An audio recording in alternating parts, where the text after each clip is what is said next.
It was built to ease traffic, but all new at 6 tonight is a Volusia County roundabout actually causing more problems. Yeah, News 6 was there when crews opened the roundabout at Orange Camp Road and Dr. Martin Luther King Jr. Beltway April of last year. Since then, we have found there have been more than 70 crashes at that roundabout. News 6 investigator Lewis Bolden is here now looking into the problem and working to get results. Lewis. Well, Matt and Ginger, we had several viewers reach out to us on clickorlando.com, and there are some of those messages. They called the roundabout dangerous and say they either saw a crash or was almost in one themselves. In fact, one trooper told us she keeps a picture of how to use the roundabout on her phone because she's responded to so many crashes there. Just a little bit ago, the two cars pulled up at the roundabout and it says yield. You should actually stop. Kara Elder is one of the News 6 viewers who contacted us about the roundabout at Orange Camp Road and Martin Luther King Jr. Beltway. I've personally had two near misses. Defensive driving is necessary. Florida Highway Patrol says it responded to 73 crashes in the 13 months since the roundabout opened.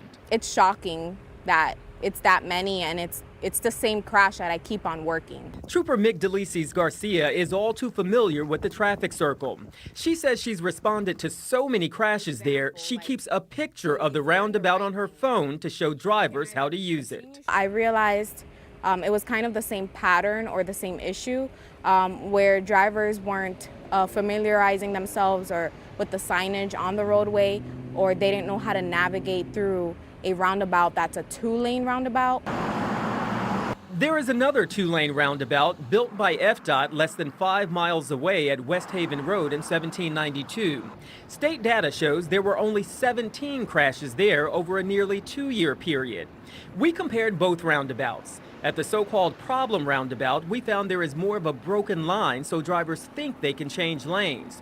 The one where there are fewer crashes, there's a solid line. A county spokesperson tells News 6 the roundabout at Orange Camp in the Beltway was designed, striped, and signed with state and national standards, and that most crashes there are due to, quote, drivers changing lanes, straying into the adjacent lane while in the roundabout, or the result of drivers failing to yield as they enter the roundabout. Things both Elder and Trooper Garcia have seen firsthand. We were in the lane that said to go straight ahead and go exit the second exit, and there was someone who entered and didn't yield and just zipped right in front of us and missed us by a hair. And it's always a lane changing issue that we see at that roundabout. The county engineer, Tad Casbier, told News 6 the county has contemplated reducing the roundabout to 1 lane, but it ultimately decided not to because of a future roundabout project on the same road less than 3 miles away.